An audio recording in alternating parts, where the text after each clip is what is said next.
সবসময় একটা গোষ্ঠী সবসময় ষড়যন্ত্র করছে। এই ষড়যন্ত্র নতুন কিছু না, এবং এই ষড়যন্ত্র মোকাবেলা করে বিএনপি বারবারই মানুষের উপর বিশ্বাস রেখে, মানুষের উপর আস্থা রেখে আন্দোলন সংগ্রাম করে এই ফ্যাসিবাদকে মুক্ত করে একটি উদার গণতান্ত্রিক রাষ্ট্র পরিচালনার সামনের দিকে এগিয়ে নিয়ে যাচ্ছে।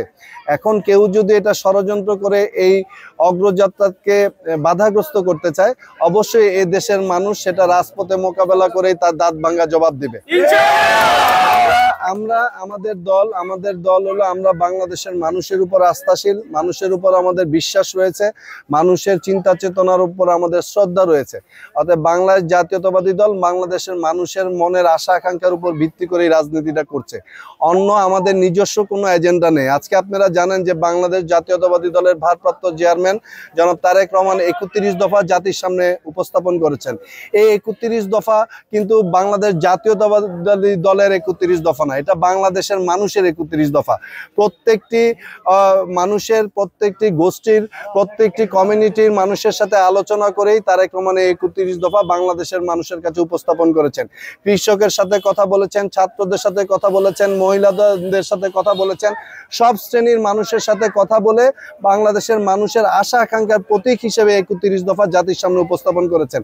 আমাদের লক্ষ্য হলো বাংলাদেশের মানুষের যে গণতান্ত্রিক অধিকার সেটাকে পুনঃপ্রতিষ্ঠা করা। বাংলাদেশের মানুষ যাতে স্বাধীনভাবে তার মতামত ব্যক্ত করতে পারে, স্বাধীনভাবে তার ভোট প্রয়োগ করতে পারে, সেই ব্যবস্থাটা যাতে বাংলাদেশে সুনির্দিষ্টভাবে, সুনিপুণভাবে, কোনো ঝামেলা মুক্ত হয়ে যাতে সেটা প্রতিষ্ঠিত হয়, সেটাই বিএনপির চাওয়া।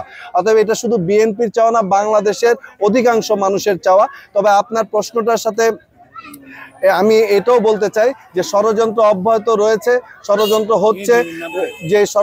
হচ্ছে, এই সে ষড়যন্ত্র মোকাবেলা করার জন্য জাতীয়তাবাদী দলের প্রত্যেকটি নেতাকর্মী যেমন প্রস্তুত রয়েছে, সাথে বাংলাদেশের আপামর জনসাধারণও সেটার জন্য প্রস্তুত রয়েছে। কারণ এই দেশের মানুষ দীর্ঘ 15 বছর তার গণতান্ত্রিক অধিকার যে ভোট প্রয়োগ, সেই ভোট প্রয়োগ করতে পারে নাই। মানুষ মুখিয়ে আছে ভোট দেওয়ার জন্য।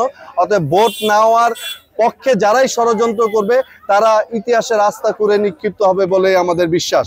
আমি আজকে আলিটেক ইউনিয়নে এসেছি। আমি আমাদের ভারপ্রাপ্ত চেয়ারম্যান জনাব তারেক রহমানের বার্তাটা আলিটেক ইউনিয়নের প্রত্যেকটা মানুষের কাছে পৌঁছে দেওয়ার চেষ্টা করছি, যে ওনাদের ভোটে যদি জাতীয়তাবাদী দল রাষ্ট্রীয় ক্ষমতায় অধিষ্ঠিত হতে পারে, তাহলে এই দেশের মানুষের জন্য, আলিটেকবাসীর জন্য জাতীয়তাবাদী দল কি করবে সেটাই আজকে আমরা মানুষের কাছে পৌঁছে দেওয়ার চেষ্টা করছি। ইনশাল্লাহ যদি সুষ্ঠু ভোটের মাধ্যমে জাতীয়তাবাদী দল রাষ্ট্রীয় ক্ষমতায় অধিষ্ঠিত হয়, এই 31 দফা বাংলাদেশের মানুষের যে চাওয়া পাওয়া, সেটা অবশ্যই জাতীয়তাবাদী দল অবশ্যই তার কর্মকাণ্ডের মাধ্যমে সেটা প্রতিষ্ঠিত করবে।